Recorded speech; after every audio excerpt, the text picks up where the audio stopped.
During my live show last week, a couple of people suggested that I make a project in honor of the Olympics. So I made this. A set of Olympic rings. I started by finding this picture on the internet of a set of rings that looked pretty good, and as I got to examining the joints and the way they were hooked together, it also looked really challenging. So I posed the question on my Facebook page to see if anybody had any ideas of how to accomplish this. I definitely got a lot of responses and a lot of different ways to do it and a lot of ideas. One of the simplest ways to do it that I thought was a great idea was to cut the entire thing out of a single piece of wood using a scroll saw. That seemed a little bit difficult to me because I don't think I could cut a nice circle on my scroll saw, and my scroll saw is not all that great. A couple of people suggested I just use a CNC router. Yeah, I've got that spare one out back that I never use. So while you probably won't be making your own set of Olympic rings, the system I came up with using the router to make the rings themselves is a good one, and you may want to use that on a future project. And I think as woodworkers, it's good to get out of our comfort zone and challenge ourselves. Whenever we solve a problem, we've gained a new experience that we can use for future projects. The first thing I'm going to do is make a new base plate for my router. I've drilled a small hole here that is large enough that I can put a nail into it to act as a pivot. Now I can reattach this new base plate.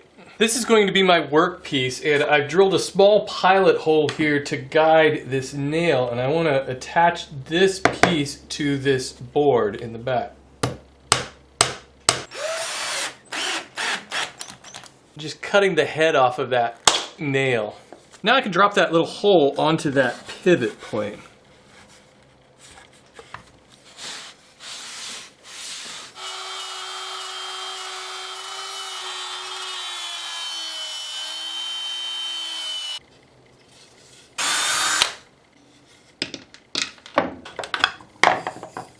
I drilled another hole in my base plate that is about 1.5 inches further out than my first one. That one was a mistake.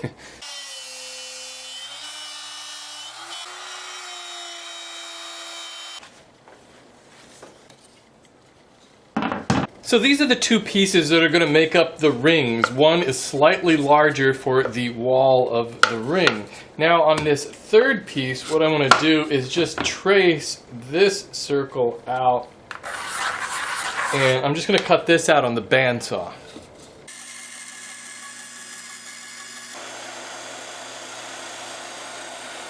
So that piece just needs to fit snugly inside of this one, and that's why I cut it on the bandsaw, because if it's a little bit off here and there, not a perfect circle, it doesn't really matter because it's just going to be a holder.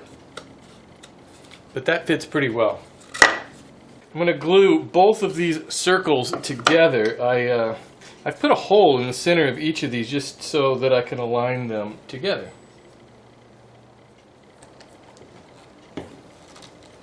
Alright, so let me show you my pieces. I've got this one all sandwiched together. This is going to be for cutting the outside of the circles.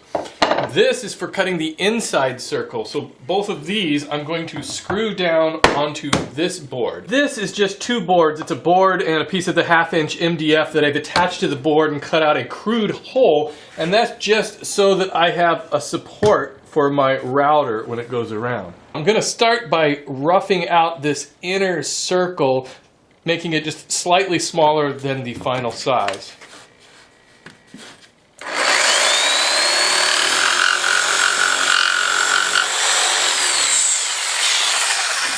Now I can take that piece and line it up over this circle. Mostly I want to make sure that my work piece is fully inside of that circle and not hanging over or something like that. I've got a flush trim bit in my router, and it's got this little bearing here that's going to run on the inside of that smooth circle.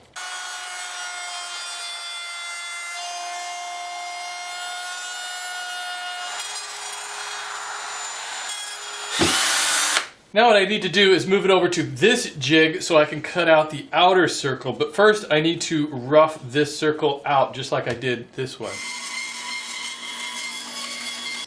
I'm gonna turn this old jig around so I can get to this one a little easier. I've put a few pieces of double-sided tape on there because I noticed that this ring, even though it's pretty snug on there, it still tends to spin a little bit. So that should hold it in place.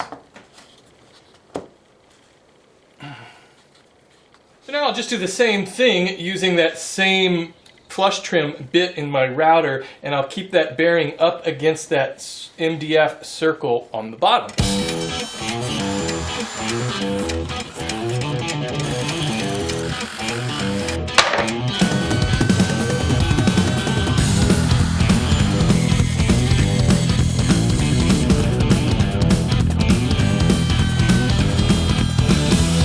Actually worked out really well. So I've got 7 rings that are all exactly the same. I made a couple extra in case I screw up. I've got to figure out now how I'm going to hook these all together.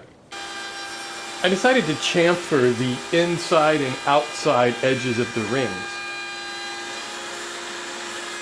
I'm going to use this same jig I used before, and I'm going to use it just to let me mark where I need to cut the notches for each one. And if you notice, some of the notches go this way and some of them go that way depending on the ring. So I'm just going to do one at a time and kind of use this as a guide.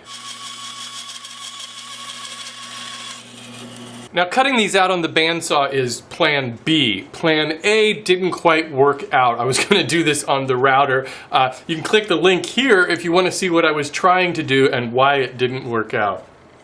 Well, maybe cutting those chamfers wasn't the greatest idea, because now when these fit together, you see I've got that little gap right there. Oh well, I'm still going to glue it up like that. Well, here's what I'm doing at this point, is I'm just cutting the individual pieces and trying to shape them to match where they're all going to hook up. And I printed out a full-size template so I can at least kind of line them up. So what started out as a real kind of scientific way of approaching this has just devolved into just cutting them apart and making them fit. I think I figured out a way to handle these chamfers that I put on here, is that I'm going to chamfer the ends of these also. Yeah, I think that helps out a lot. It really makes these bevels look a lot more natural joining together.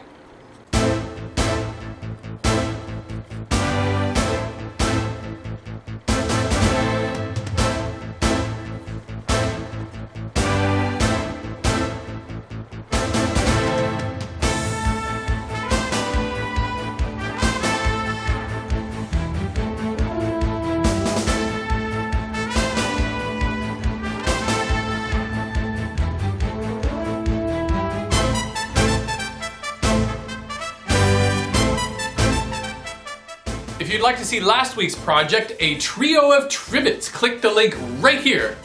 If you'd like to see a little bit more on my Olympic rings, click this link right here.